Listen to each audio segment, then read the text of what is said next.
how do you do? How do you do what? In 1934, Walt Disney announced that his studio was going to make a full-length animated fairy tale movie, and Hollywood laughed at him, openly. Industry veterans called it Disney's folly. Financiers refused to back it. His own wife and brother begged him to stop. The conventional wisdom was absolute and unanimous. Audiences would never sit through an animated film for more than a few minutes. It would bankrupt the studio. It would end careers. It would be a disaster of historic proportions. They were wrong about almost everything.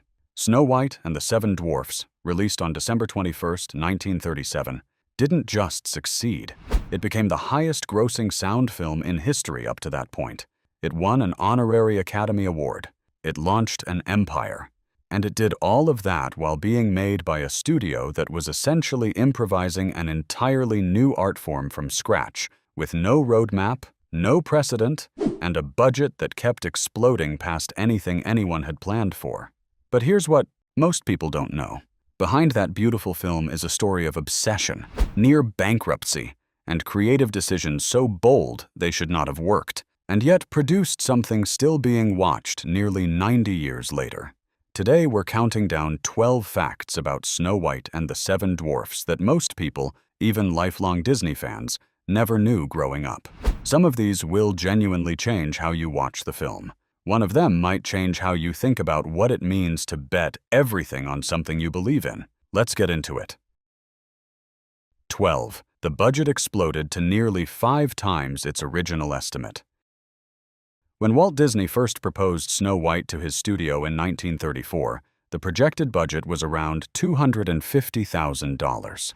That was already a significant sum for an animated production at the time, more than any animated short had ever cost. But it was a number the studio could theoretically manage. By the time Snow White was finished and delivered to theaters in December 1937, the actual cost had reached approximately $1,488,000, nearly 6 times the original estimate. In 1937 dollars, the studio had burned through every reserve it had, maxed out its credit, and Walt Disney had personally mortgaged his own house to keep the production alive during its final months. Here's what makes that number genuinely staggering. The Disney studio at this point was not a large corporation with deep institutional backing.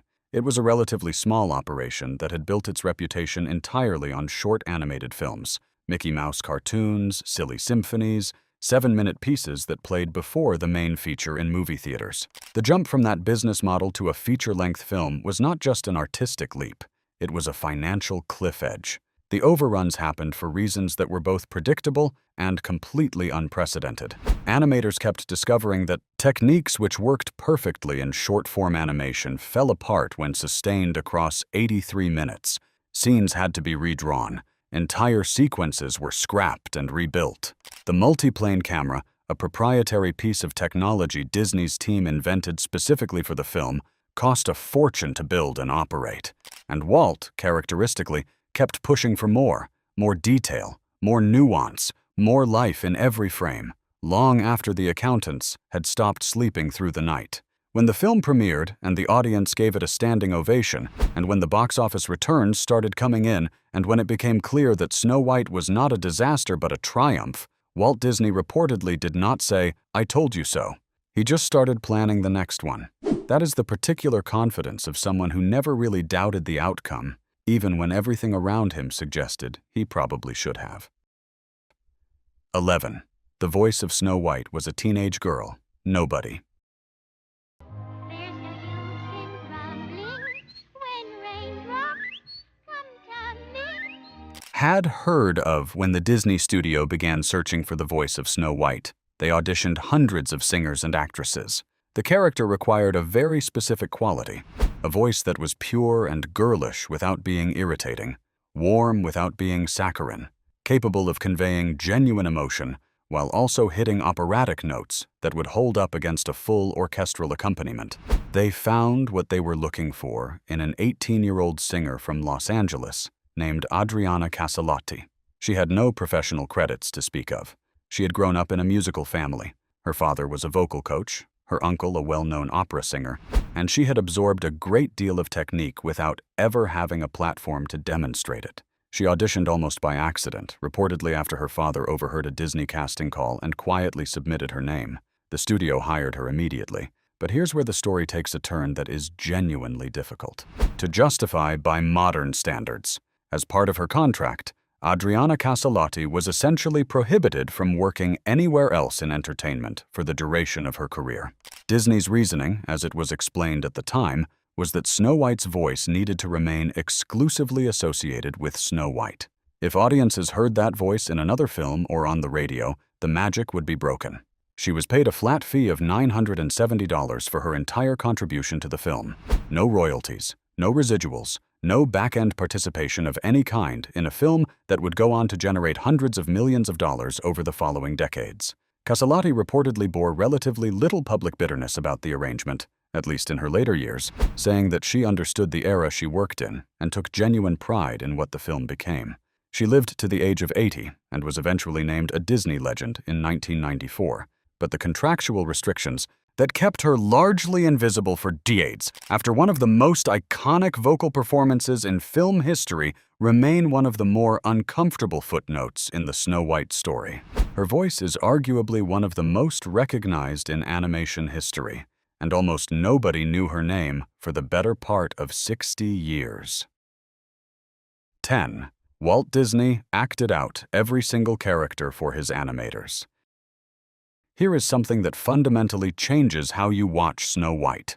Every major character in that film, the Evil Queen, the Seven Dwarfs, Snow White herself, the Prince, the Magic Mirror, was performed live, in the room, by Walt Disney personally, before a single frame of animation was drawn. This was not a brief reference performance. Walt would gather his animators, study character designs spread across the walls, and then act out entire scenes with full commitment, voices, physicality, emotional beats, comic timing.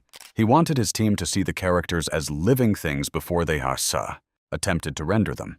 He believed, passionately and correctly, that animation could not achieve genuine emotional truth if the animators were working only from written descriptions or static drawings.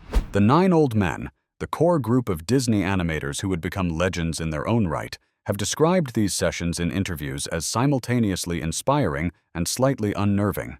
Walt was not a trained actor, but he had an instinctive understanding of performance, of where a pause should land, of how a body communicates emotion that the face alone cannot fully express. He would play the Evil Queen with genuine menace. He would do all 7 dwarfs in sequence, each one distinct, each one with a different relationship to the physical space he occupied. This method was not just creative leadership, it was a technical solution to a problem the studio had never faced before. In short animated films, character complexity was limited by time. A 7-minute cartoon didn't need its characters to breathe. An 83-minute feature did, and the only way Walt knew how to communicate what that breathing should look like was to demonstrate it himself in real time to the people who would spend the next 3 years trying to capture it on paper. The performances you see in Snow White, the way Grumpy's whole body expresses skepticism before he says a word, the way the Evil Queen moves with a cold, deliberate grace that makes her terrifying without any jump scares. Those are Walt Disney's performances, filtered through the hands of his animators. That collaboration, that strange transfer of energy from one man's body to thousands of individual drawings, is part of what makes the film feel alive in a way that purely technical animation never quite achieves. 9. The Evil Queen was almost played completely differently. The Evil Queen as she appears in the finished film is one of the most iconic villains in cinema history. Cold, regal, genuinely frightening. She moves through the film like a force of nature wearing a crown, and her transformation into the old hag remains one of the most disturbing sequences in any animated film ever made. But early development on the character went in an almost unrecognizable direction. Initial concept art for the Evil Queen depicted her as broadly comic, heavy, flamboyant, theatrical in a way that was clearly meant to be funny. Some early designs pushed her toward caricature, giving her exaggerated features and a buffoonish quality that would have made her more laughable than threatening. There were genuine discussions in the story department about whether the primary villain of Disney's first feature should be played primarily for laughs. Walt rejected that direction entirely. He wanted the queen to be genuinely frightening, not cartoonishly evil, but real in her menace, the kind of villain whose cruelty came from a place of cold vanity rather than comic incompetence. He pushed his team toward something more operatic, more genuinely dangerous, and the character was redesigned from the ground up with that vision in mind. The voice actress hired for the role, Lucille Laverne, contributed something remarkable to that final vision. She provided both voices for the character, the imperious queen and the cackling hag. And for the hag transformation, she reportedly achieved the vocal change by removing her false teeth during the recording session. The resulting sound, raw and rattling and deeply unpleasant in exactly the right way, was used directly in the film. The decision to make the queen genuinely scary rather than safely comic was one of the defining creative choices of the entire production. It established a principle that would run through Disney villainy for decades, that the most effective antagonists are the ones the audience believes, on some level, could actually win. Live-action reference footage was shot for almost every scene long before motion capture existed as a technology. Disney's animators faced a problem that no one in their field had ever seriously grappled with before. How do you animate a human being, a realistic, emotionally complex, physically credible human being, across 83 minutes without it looking stiff, dead, or faintly ridiculous? The answer Walt Disney arrived at was to shoot live-action reference footage for virtually every major scene in the film, using real actors performing the scenes on a simple stage, and then have his animators study that footage frame by frame as the foundation for their drawings. A dancer and actress named Marjorie Belcher, who would later become famous under her married name, Marge Champion, was hired as the primary live-action reference model for Snow White. She performed Snow White's movements, her gestures, her physical reactions to the world around her, in front of a camera, dressed in a simple costume with reference markers on her joints, the cure. Animators then used that footage not to rotoscope, not to trace directly over the live action, which was a different and somewhat contested technique, but as a guide, a physical truth they could study and then translate into drawn form with the necessary stylization. The result is visible in every scene Snow White appears in. She moves with a weight and a naturalism that was genuinely unprecedented in animation at the time. Her dress behaves like fabric. Her hair has mass. When she runs, you feel the ground under her feet. This was not universally celebrated within the animation community. Some critics and animators, then and later, argued that the live-action reference process was a crutch, that true animation should invent movement rather than observe it. That debate continues in animation theory circles to this day. But what is not debatable is the effect on screen. Snow White moves like a person. And in 1937, that had never been achieved before. The technique Disney's developed to make it happen quietly became a foundation of character animation that the industry still builds on. If this kind of deep dive into the stories behind the things that shaped your childhood is your idea of a good time, go ahead and subscribe, because we do this every week, and it only gets more interesting from here. Now, back to 1937. 7. The dwarfs' names went through dozens of rejected alternatives. Today, the names Grumpy, Sleepy, Bashful, Doc, Happy, Sneezy, and Dopey feel so inevitable that it's almost impossible to imagine them being called anything else. They feel less like names and more like natural laws, as if these 7 characters could only ever have been exactly who they are. But the story department at Disney spent a significant amount of time working through a list of potential dwarf names that runs to over 50 alternatives before landing on the final 7. And some of the rejected names are fascinating precisely because of how close they came to making it in. Among the names seriously considered at various points were Jumpy, Deafy, Baldy, Dirty, Cranky, Nifty, Snoopy, Lazy, and, this one is real, Awful. There were names that leaned too hard into physical comedy, names that felt mean-spirited, names that were too similar to each other. Each rejected name tells you something about a creative argument that was happening in the room, about what kind of characters these dwarfs should ultimately be, what emotional register they should occupy, how much of their personality should be fixed, and how much should remain open to interpretation. The name Dopey was the most debated of the final 7. Several people in the story department felt it was too demeaning, that it made the character seem intellectually deficient in a way that might read as cruel rather than endearing. Walt's counter-argument was that Dopey's charm lay precisely in his innocence, that he wasn't stupid, he was simply untouched by the kind of worldly complexity that made the other dwarfs guarded and particular. He pushed for the name to stay, and the character as animated, wide-eyed, gentle, genuinely lovable, proved his instinct correct. The final 7 names work because each one is specific without being limiting. Grumpy is grumpy, but he is also protective and ultimately tender. Happy is cheerful, but he is not shallow. The names open doors into personality rather than closing them. That balance, giving a character a defining trait while leaving room for depth beneath it, is harder to achieve than it looks, and the fact that it works across all 7 simultaneously is one of the quiet miracles of the film's writing. 6. The transformation scene traumatized audiences and concerned the studio. Silence!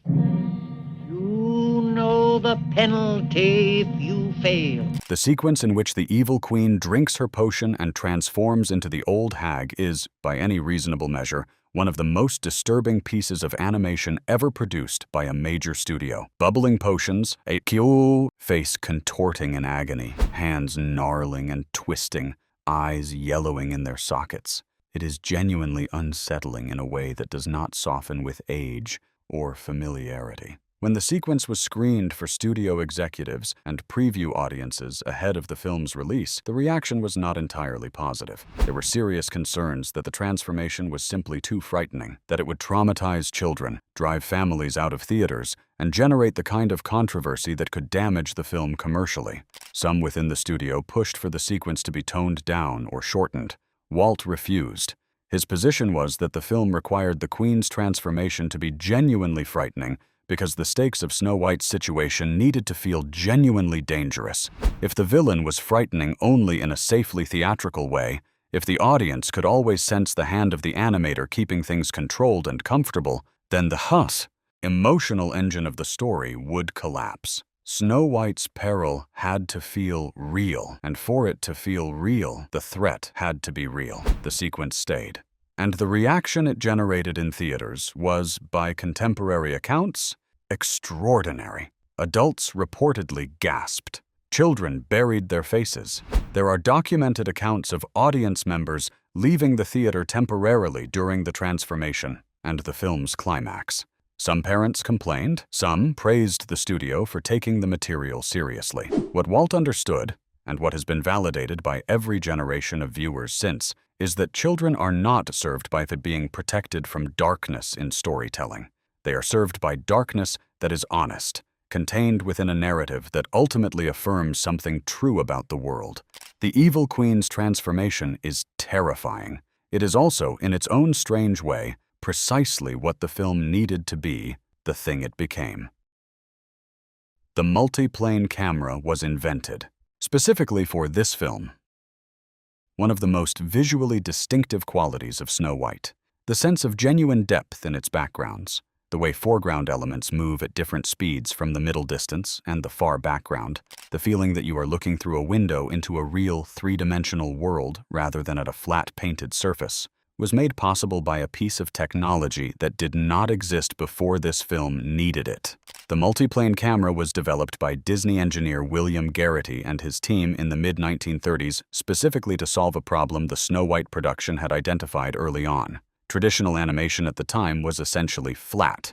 Backgrounds were painted on single cells, characters moved across them, and the result, however beautifully drawn, had an unmistakable two-dimensionality that reminded the audience at every moment that they were watching a drawing. For a feature film that was asking audiences to invest emotionally in its characters and story for the better part of 90 minutes, that flatness was a problem. It created a constant low-level perceptual reminder that none of this was real.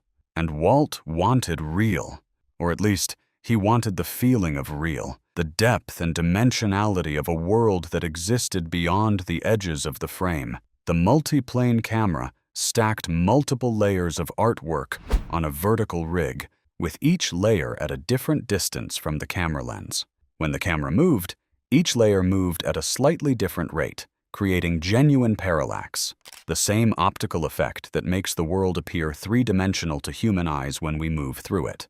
The result, first demonstrated publicly in a short film called The Old Mill in 1937, was immediately recognized as a technical revolution. The camera cost a significant amount to build, consumed considerable studio floor space, and was enormously complex to operate. It was also worth every penny and every square foot. The opening sequence of Snow White, with its slow movement through a layered forest toward a distant castle, would not exist without it. The sense of a world with genuine physical depth, the thing that makes Snow White feel like a place rather than a stage, comes directly from a piece of machinery that a team of engineers built from scratch because a filmmaker refused to accept the limitations of what already existed. 4. Walt Disney received 1 full-size Oscar and 7 miniature ones. When the Academy of Motion Picture Arts and Sciences decided to honor Snow White and the Seven Dwarfs at the 1939 Academy Awards ceremony, they faced a genuinely unusual problem. The film was, by any reasonable measure, one of the most significant artistic and technical achievements in the history of the medium. But it didn't fit neatly into any existing category. It wasn't a live-action feature. It wasn't a short. It was something that had not existed before. The Academy's solution was an honorary award, a special Oscar presented not in competition with other films, but as a standalone recognition of what Snow White represented. Shirley Temple, who was 10 years old at the time and already one of the most famous people in America, presented the award to Walt Disney. What made the presentation memorable was the physical form the award took. Walt received 1 full-sized Oscar statuette and 7 miniature ones lined up beside it, 1 for each dwarf. The image of Walt Disney holding that unusual trophy, surrounded by 7 tiny versions of the same award, is one of the more quietly perfect photographs in Hollywood history. The Academy was essentially acknowledging that this was not a normal film and could not be honored in a normal way. And somehow the solution they landed on, 7 small Oscars, 1 for each invented character, managed to be both slightly absurd and entirely fitting. Walt kept the award for the rest of his life. It is now part of the permanent collection at the Walt Disney Family Museum in San Francisco, and it remains one of the most visually distinctive awards in Oscar history. There has never been another one like it, for the simple reason that there has never been another film quite like Snow White, a first of its kind that was also, in the judgment of the people who evaluate such things, the best of its kind simultaneously. 3. The film was re-released 7 times in theaters and kept making money. Crickets. Gosh, gee, What a monster. covers 3 beds. Here is a fact that speaks to something almost unprecedented in the economics of entertainment. Snow White and the Seven Dwarfs was not just a hit when it was released in 1937. It was re-released into theaters in 1944, 1952, 1958, 1967, 1975, 1983, and 1987, and it made significant money every single time. Across those re-releases, it introduced itself to entirely new generations of audiences who experienced it as a first-run film in a theater with the same sense of wonder that 1937 audiences had brought to it. The business model this represented was, at the time, essentially unique to Disney. The studio recognized early that animated films, particularly ones with the emotional and visual quality of Snow White, had a cyclical audience built into the nature of childhood itself. A new generation of 4-, 5-, and 6-year-olds arrived every few years, and those children had no interest in the fact that their parents had already seen the film. To them, it was new. To them, it was the first time. Disney called this model the vault, the practice of periodically withdrawing films from availability, allowing a generation to grow up without easy access to them, and then re-releasing them at carefully chosen intervals to maximum commercial effect. It was a strategy built entirely on the insight that childhood has a rhythm, and that a film which speaks genuinely to children will always find a new audience as long as children continue to exist. The cumulative box office of Snow White across its theatrical releases, when adjusted for inflation, places it among the highest-grossing films ever made. A film from 1937 with no CGI, no franchise infrastructure, no global streaming platform, no marketing apparatus remotely comparable to what exists today, a film drawn by hand, frame by frame, by artists working in a medium that had never been attempted at this scale, earned its place among the all-time commercial giants of cinema through the oldest mechanism in storytelling. It was simply, durably, genuinely good. 2. The fairy tale itself is far darker than anything in the film. The story Disney adapted was not, in its original form, a gentle fairy tale suitable for family viewing.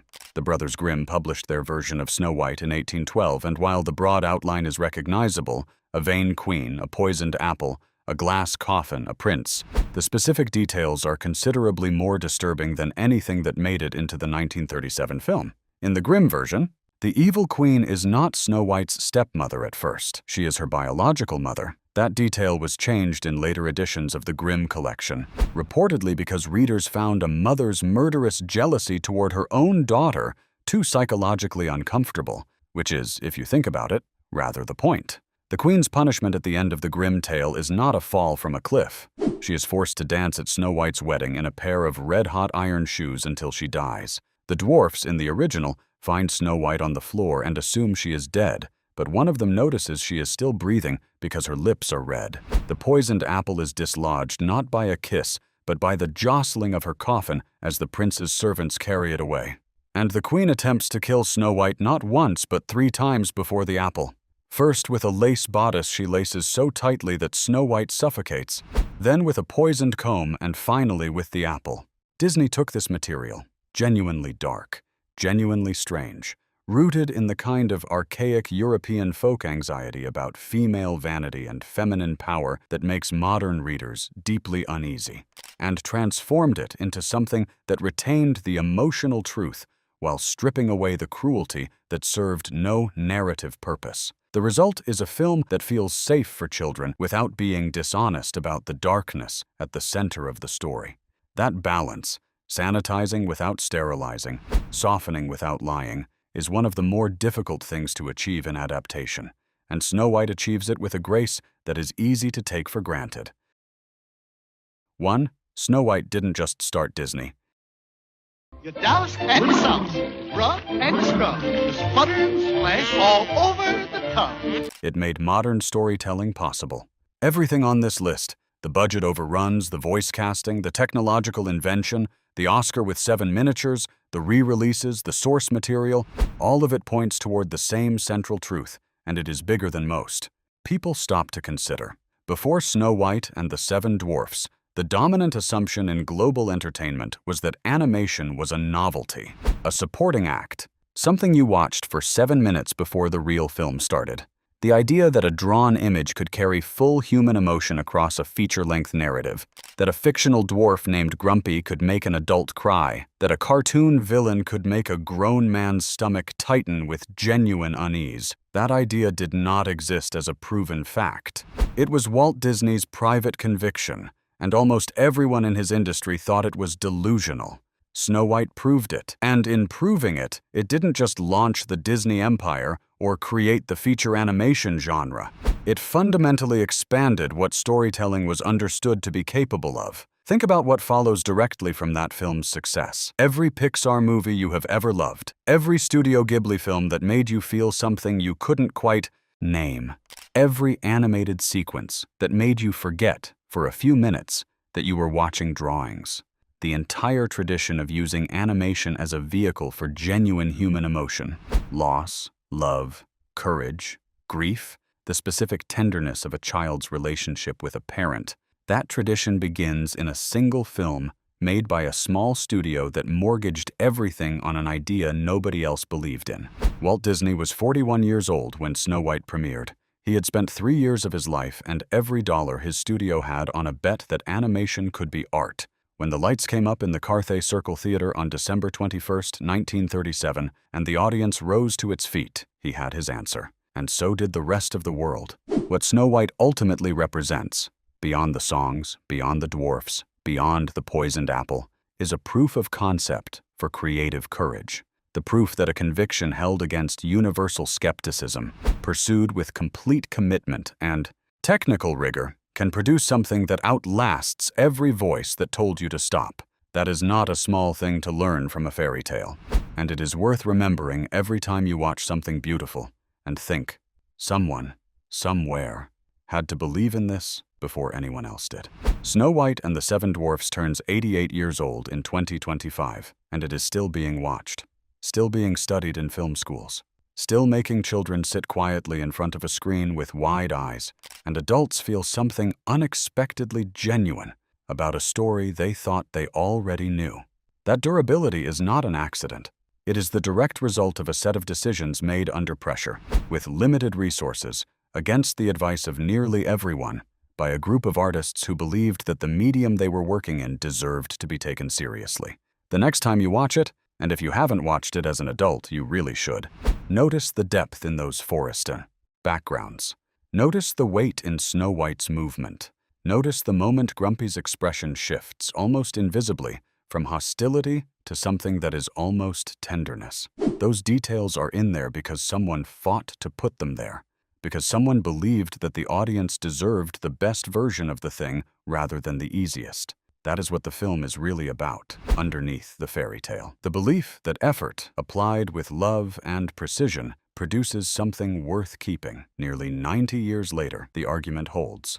What's your earliest memory of Snow White? Was it the witch that got to you?